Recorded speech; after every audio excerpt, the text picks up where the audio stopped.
Yeah. It's the Daylight Midnight Show. Do you know, I have to be honest, I'm still not sure about this camera position. There's just something about it I don't like. I can't work out whether it's too close to me, too far away, at the wrong angle. Anyway, I'll save that for the production meeting later. Now, the postman has already been. As far as I know, there's no issue with the drains, so we should be completely uninterrupted for the next 10 minutes or so. And I haven't set a timer, but I am going to be more aware of the time. I think I'm just stretching things out a little bit more than I need to. I like to keep it snappy and punchy, and the fact that I'm trying to keep it under 10 minutes is there as a bit of pressure to push me along. So I haven't set a timer, but I'm going to try and trim this down as much as I can. So let's get on with it then by revealing our fun fact for a Friday. Something that I've learned over the past weeks or months that I want to share with you. And our fun fact this week is this. This could be one of my favourites of all time. The largest national park in the European Union is in South America. Something I love about this. So French Guiana is a country in South America. It's still classed as part of France and therefore part of Europe. And 41% of the entire country is taken up by national park, where they're trying to protect the rainforests. So technically speaking, that makes it by far the biggest national park in Europe, and it's thousands of miles away in South America. And if you look at pictures of it, it looks absolutely beautiful, but apparently very, very expensive to visit. So let's move on to the purple card then, which of course now has its own theme song, if I can remember it. If you make roast potatoes, you might cover them in lard. Let's see what is written on the purple card. See, I came up with a new song to differentiate it from the Brown Folder, and I've just realised I was then singing the old Brown Folder tune, but over the top of the chords for the purple card. Must improve that for next week. And don't forget, if you want that sung in a particular way, do get in contact with me and I'll try and rise to the challenge. So the purple card is just things that I write down that I might want to talk to you about. And the one I'm going to do this week is the accidental overdose story. I talked about this all the way back in episode 1, and I said I was going to share it with you, and I think I'm going to do it now before too much time elapses and I forget about it. So I'm going to make light of this situation, but actually it could have been quite dangerous, especially for me. So I'm going to tell you what happened. The story is this. Back in June, I decided to get a dose of COVID. And it was really unpleasant this time. I was poorly for about 2.5 weeks and it really dragged on. And I kept testing negative. I thought, I know what this is. I recognise it. I've had the terrible sore throat. I'm coughing. I'm awake at night with the temperature. But the test kept showing up as negative. So eventually I saw a doctor and the doctor said, yeah, look, this is almost certainly what you've had. And if it's the newest variant and you've got an old test, it wouldn't have recognised it. So the fact that I pulled this test out of a drawer where it had been sitting for 3 years is probably what happened, and that's why I tested negative. But about a week before ending up at the doctor's, everything shifted to my face. So I had the terrible sore throat, I've been coughing a bit, I hadn't been sleeping. And have you ever had this where it just feels like you've got a brick behind your nose? Everything was blocked, it was very, very painful. So I went into the pharmacy and I said, look, can someone please recommend something for me? I don't think I need a doctor's appointment, but I've had this issue and I can't shift it from here and it's really, really uncomfortable.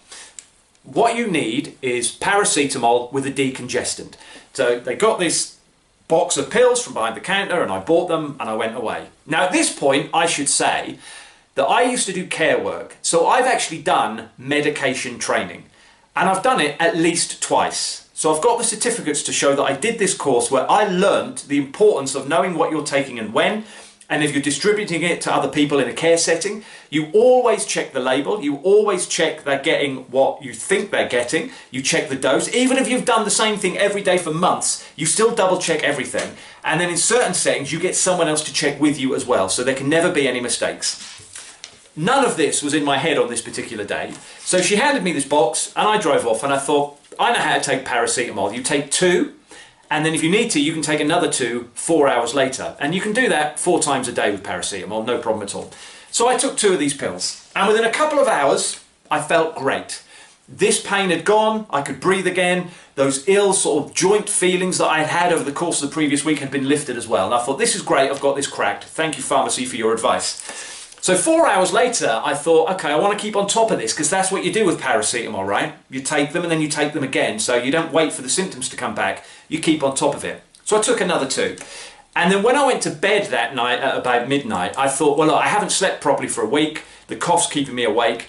these pills have really helped, so I'll take 2 more now, and then we'll start again in the morning. So I took 2 more and went to sleep thinking, I'm going to have the best night's sleep I've had for a long time. Didn't quite work out that way. 2 o'clock in the morning, I woke up as if I had been injected with Red Bull.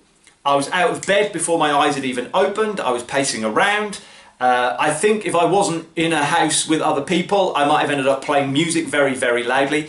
I was walking around. I ended up, to keep myself occupied, I picked up an A4 pad and I wrote about 10 pages of ideas for a Christmas show, which came out of nowhere. I haven't done anything with it. It's mostly insane, but I did do that. And eventually, I think about 6 o'clock in the morning, having gone in some very weird directions with my thoughts, I managed to get back to sleep, had about an hour's sleep, and woke up feeling pretty terrible, to be honest. And I thought through the night, I mean, that was very, very weird. I think maybe, without me realising it, those paracetamol also had caffeine in, and maybe they had a high dose of caffeine, and that's the problem. That's what kept me awake in the night. So I picked up the box to look at the ingredients, and written on the side of the box in very large letters that I had somehow missed through all my adventures the day before, it said very, very clearly, you must not take more than 4 of these tablets in 24 hours. I'd taken 6 in about 9 hours. So I thought, that might explain my weird night. So I went to the nearest pharmacy I could find, and I walked in and I said, you might find this really funny, but this is what I've done. And they didn't find it funny. They found it quite serious. So I was in there for about half an hour, I think, having conversations with the pharmacy and the senior pharmacist, and we looked through some things, and they were working out my weight to how much I'd taken and all this kind of thing. And anyway, what was explained to me was that the decongestant that is in these pills is actually a massive stimulant. That's the way it works. It provokes your body to do something that gets rid of the congestion. But that's why you have to be really careful with them. You take one, you wait 6 hours, and you take another one, and then ideally you leave it there, but you can take another one another 6 hours after that. And I'd just taken these things like they were midget gems. So, and the really dangerous bit for me is that I kind of said to them, yeah, I got a bit worried about 4 o'clock because my heart was racing a bit, and last year I had to have an ablation done because I had a serious AV NRT, and they went, you should not ever take this medication. You should not even have taken one because it could have had a serious effect on your heart. So I feel like, in a way, I got away with one there. And I do have to smile about it, but it was really, really unpleasant to go through, and it could have been very, very dangerous. I had to go through, I've never been one for illegal drugs and artificial stimulants, and I'm glad after what I went through that night, because I then faced what I believe is called the come down, where my body was racked full of this stuff, and then it started leaving my system. And what happens is your nervous system and your brain start going, do you know what, that was quite nice, that stuff, we want some more of that. So then it does these really weird things to you. So I was twitching, I got this weird pain in my back, and again I'm laughing about it, but it was really horrible to go to, especially in the middle of a bout of COVID when I felt terrible anyway. So what I'm trying to say is, don't take this stuff lightly. Always read the label, always read the box. If the pharmacist or doctor explains to you how to take something, make sure that you actually double check that with them, and then when you get home, before you take it each time, read everything that's on the box. And they tend to have like Braille on them as well, so it might be worth learning Braille so you can feel the side of the box just to double check that this stuff goes into your head the way that it didn't go in with me. That was a public information film on behalf of the Daylight Midnight Show. So with that, from one story to another then, let's do our interactive Gregor. So we launched this a couple of weeks ago. I gave you the idea of a story title. Our friend John wrote chapter 1, and chapter 2 has now been written by someone calling themselves Ice E. Could be a rapper, I don't know. Ice-E. So they sent chapter 2 in, so we'll read the whole story as it is so far, and then hopefully you can come up with the next part of the story. So the story is called A Beautiful Day for Gordon Grape. Chapter 1 by John. Gordon Grape wasn't your average fruit. He was plump, purple and proud, with a glossy skin that shimmered like polished amethyst. He lived in the lush vineyard of Willow Vale, nestled between rolling hills and kissed daily by the golden sun. But today wasn't just any day. Today was perfect. Then came the moment. Unexpectedly, the wind came howling through the valley. Gordon tried in vain to cling to his vine, but the strength of the gusts ripped him from his home and carried him away to adventure. So that's where we are so far. It's over to you for chapter 3. Email address at the end of the show, or you can leave the chapter in the comments. Thank you to John and thank you to Ice E for chapter 2. So what are we going to do next week? What are we going to be wearing? Let's do that with outfit roulette. And again with the camera position, I don't feel like you're seeing properly. So we're going to have a serious think next week about whether we reposition things. So we know what we're doing now. So that is yellow again.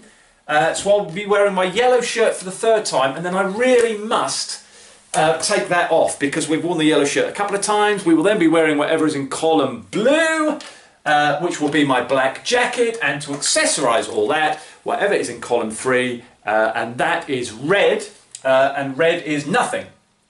Okay, so for the first time we've had nothing come up. So that's that. What about the hair? Will the hair be down or will the hair be up? We do that with the crinal coin toss. And then we drop the 50p on the floor. And then we try it again. So let's do that. And I noticed last week you couldn't really see it very clearly. So hopefully if I do that, you can see that that is, once again, heads. Head is for head of hair, so my hair will be flowing down luxuriously once again, and we'll have nothing on top of it. So that's the show for this week. Hopefully we've kept it under 10 minutes, and hopefully you'll learn from my mistakes and not overdose yourself on something that you're not even supposed to have in your system in the first place. I will see you next week. Have a great 7 days.